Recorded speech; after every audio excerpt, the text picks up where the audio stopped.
Thank you so much, practitioner Tamara Rothander, and I'm Cassandra Rae, the spiritual director of Center for Spiritual Living White Rock. And today I want to start out with a question. When you think of wealthy, what do you think of? If you were to make a picture of wealthy, what would that picture look like? And when you look at that picture or definition of wealthy, that simply just like comes off the top of your mind, not without thinking too much. Who or what has had the most influence in shaping your picture of wealth?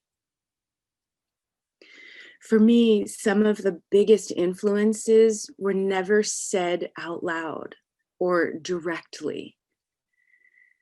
For example, I lived with my mom and my two sisters in subsidized housing on the east side of Salinas, California. And this was equivalent to being on the wrong side of the tracks, with my air quotes, wrong side of the tracks. There was a lot of poverty and crime in my neighborhood. In fact, I grew up in a place where gangs were being born all around me. It was a predominantly Mexican neighborhood, and the town was surrounded by fields, agricultural fields of lettuce and vegetables and fruits all around. And even some of what we eat here in BC might come from the community where I grew up in. And yet, my mom would drive us across town to go to church twice on Sundays and once on Wednesday to one of the nicest neighborhoods in town. It was literally on the opposite side of town. Like they were as far apart as you could get. There were literally like fields on the other side of the church, right? It was like the very end of town on one side and my house on the very end of town, the other side. And it wasn't just far apart geographically, it was worlds apart culturally, ethnically, economically. The church was predominantly white with like one ethnic family. You know, while I was writing my talk, I realized, oh my gosh, we were the ethnic family. Like, my mom is white and my dad is a Nupiaq, so I'm biracial. So I often just kind of move through the world, as a white person, but then also as a non-white person. So it's kind of funny to realize, oh, that non-white, that was me, that we were them. It was kind of funny that hit me while I was writing. But my mom, she decided this was the place where we belonged. And this is the church that I grew up in. And I knew that there was a difference between our neighborhoods. I knew I was supposed to aspire to live in that neighborhood, to live on that side of town. People were not talking about racial and economical hierarchies. People weren't saying anything about them out loud, but it was certainly understood, right? Even as a young child, I knew that wealthy didn't look like us. I didn't actually realize that we were poor. I knew that we'd been homeless, but we had an apartment now, and I always had clothes. I never went hungry. But soda pop was a luxury in our house. And we never expected anything new unless it was our birthday or Christmas.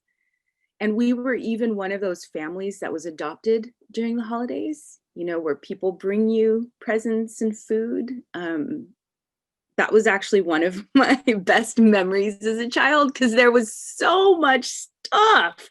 It blew my mind. And it was funny because I was, like all of the clothes that they brought, like none of them fit me. But it was just so amazing to me to see that many clothes in one place that were ours, even if I couldn't wear any of them. And so as a child, wealthy was white, was two parents, was owning a home. It was being college educated. It was having good jobs and fancy cars and lots of brand name clothes. Oh, and of course, as much soda pop as you want. And not the generic ones, the name brand ones. So I learned that wealth was measured by material things, by possessions and accumulations, things you could acquire. And I learned to use all of these external things as a measure of success. And the thing is, even though no one said this out loud to me, but I was also measuring myself in this hierarchy of wealth as defined by mainstream culture and media. I was coming up short. I wasn't the right sex or race, height or weight or class.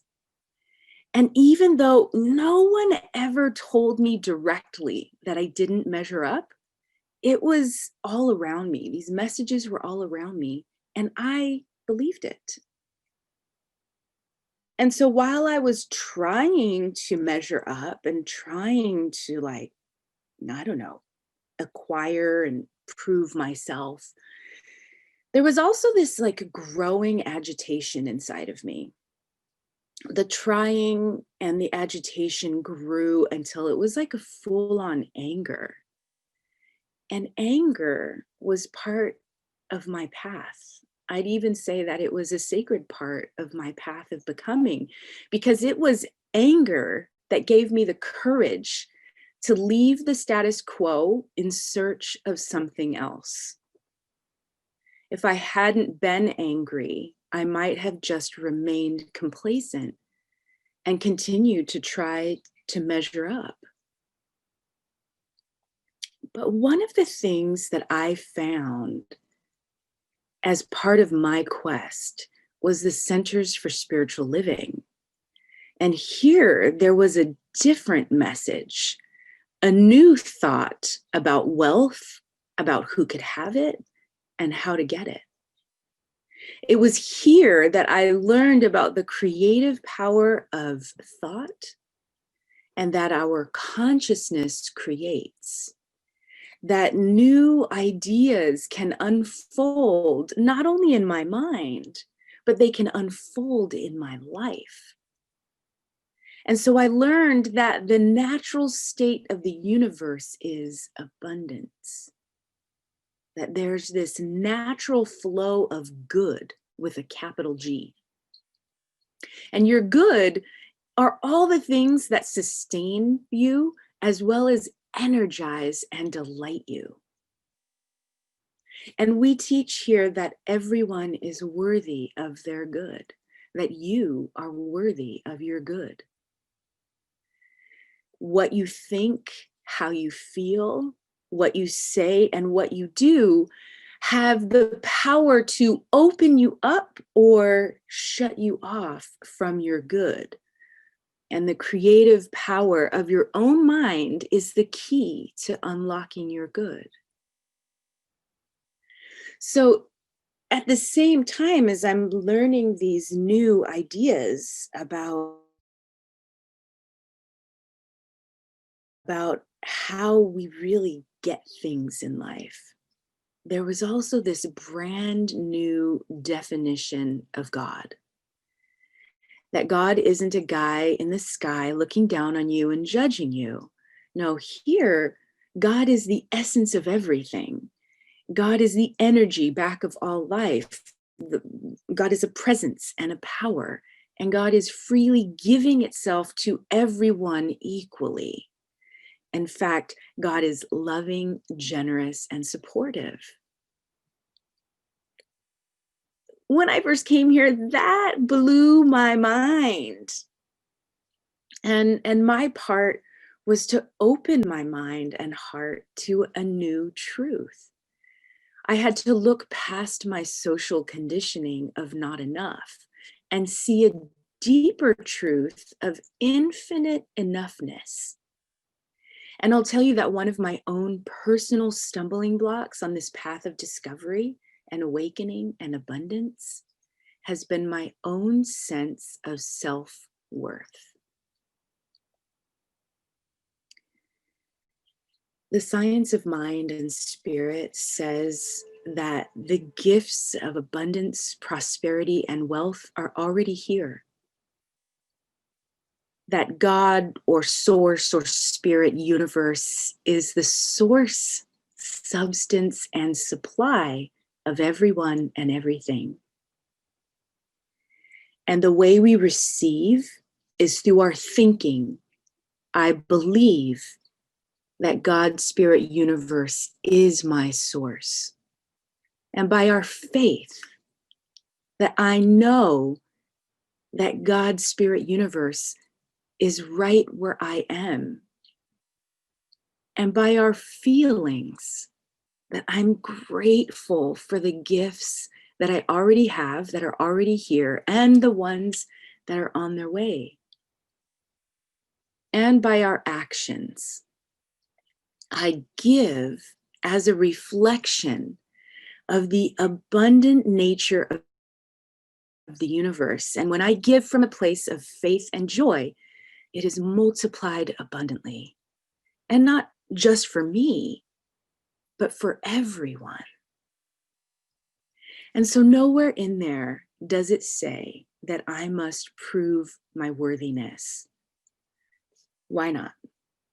Because worthiness is your divine birthright. Worthiness is your divine birthright. And even though worthiness is a given, you might not have received it. If you're like me, then you might have received instead a lot of messages about why you're not good enough, or why you don't measure up, or why you must prove yourself, why you must establish good reason for your existence, or for taking up space, or for using up resources. And so this is where I'm asking you to live in the flow. Imagine, if you will, that there is an abundant, eternal flow of love and prosperity, and that your good with a capital G is always flowing to you. So how do you get in that flow?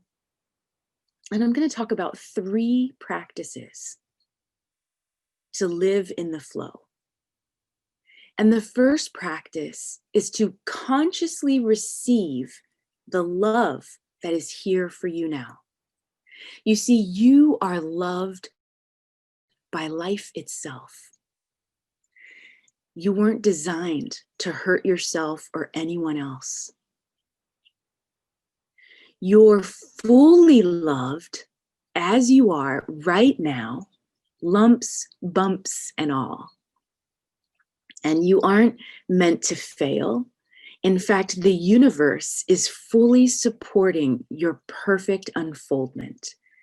Even when everything appears to be falling apart, they are actually coming together for your highest and best good. So the first practice is to consciously receive the love that is here for you now. I am loved is an excellent affirmation to practice here. I am loved. The second practice is to embrace your wholeness. Now, what is that? What do I mean by that? Well, I looked up whole in the glossary of the Science of Mind text and found this definition. I'll read it to you. When we speak of the whole, we are speaking of God. The self-knowing mind is your perception of reality. It's your unity with the whole or God on the conscious side of life, and is an absolute guarantee that you are a center of God consciousness in the vast whole. Now I'm going to boil that down for you because that's a lot. That's a big definition. But it all just boils down to this, that you are a center of creative consciousness. You are a center of creative consciousness. This means that you are one way that life unfolds in the universe. I mean, this truly is magical. Life unfolds by way of you. Your thinking, feeling, words, attitudes, and actions, they make a difference. And you have the power to create a new reality for yourself and for others. So embracing your wholeness is embracing your essential goodness. It is to trust that there is a divine pattern of what you desire within you. There's a divine pattern of your good with a capital G right inside of you. And embracing your wholeness is to know that there is a universal power to create through your own consciousness that is always available to you, no matter what you're facing, no matter what anyone has ever told you about you or how powerless you've felt. You are powerful. And it is embracing your wholeness is believing this about yourself, believing that you're powerful, and believing that what you think about yourself is actually more powerful than what anyone else can ever tell you. So the love you're willing to give to yourself is stronger than any limiting belief you might have picked up along the way. So the second practice is to embrace your wholeness, your essential goodness, your creative power.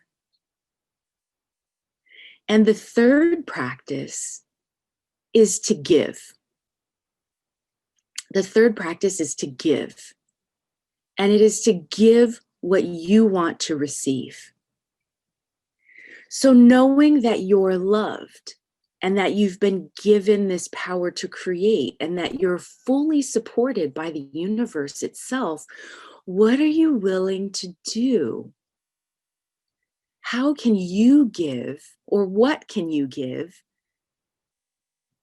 of your time, your talent, or your treasure that contributes to what you want to experience?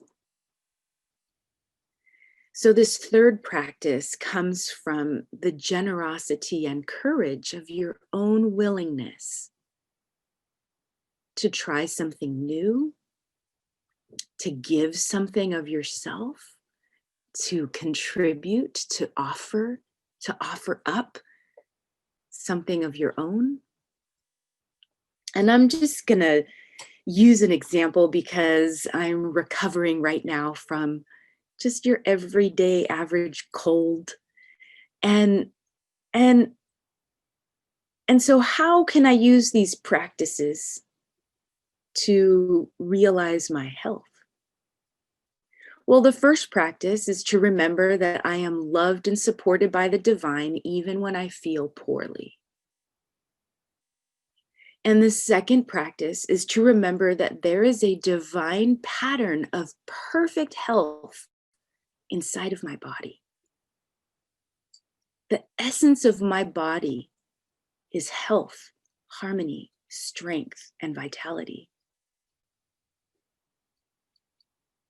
The third practice is to give myself time, space, and compassion to heal.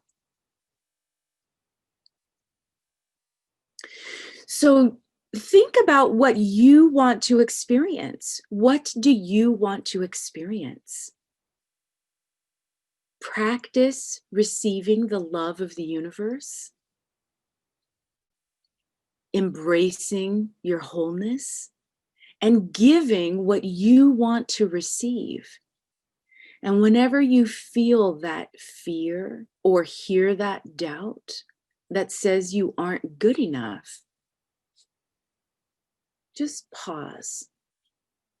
Pause for a moment and take a breath. And remember that you are infinitely loved, that you are powerful beyond measure, and that you are fully supported on your life and path. You know, together we are creating a new picture of wealth. It isn't these external things. It isn't possessions. It isn't amassing material things. In fact, amassing material things is like taking a breath in and never breathing out again. True wealth lives in the heart and the mind. It lives in this consciousness of love and power and generosity. So make a new picture of what wealth looks like in your life this week. What does your wealth look like? Who are you being and doing when you are releasing the limiting beliefs that you might have picked up along the way? And I'll tell you one last part about my own personal journey through this has been going back in time and taking any part of myself that learned she wasn't good enough or that she didn't measure up, just taking her in my arms and giving her love.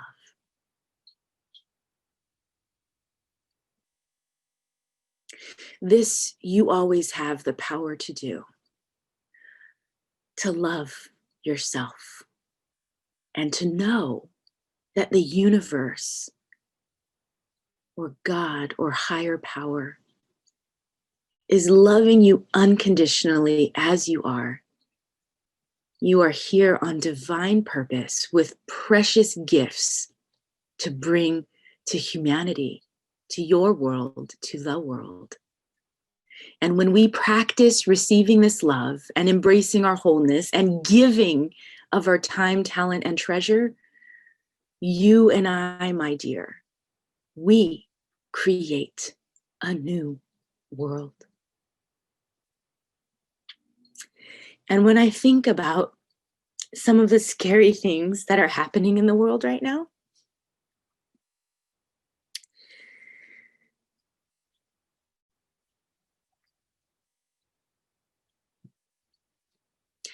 it is simply our part to take a breath and to hold the vision of what we know is true, that this love and that this power is greater than any fear, than any lack, than any scarcity.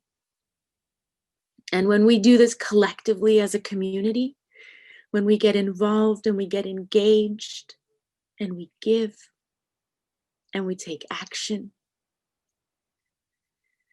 we are creating the world that we want to live in. And let me tell you that that has power. It is more powerful than anything we will see on the news. It is more powerful than any one election or any one law. It is simply the way of the universe and love. Love will have the final say. Love will have the final say. It is the ultimate truth.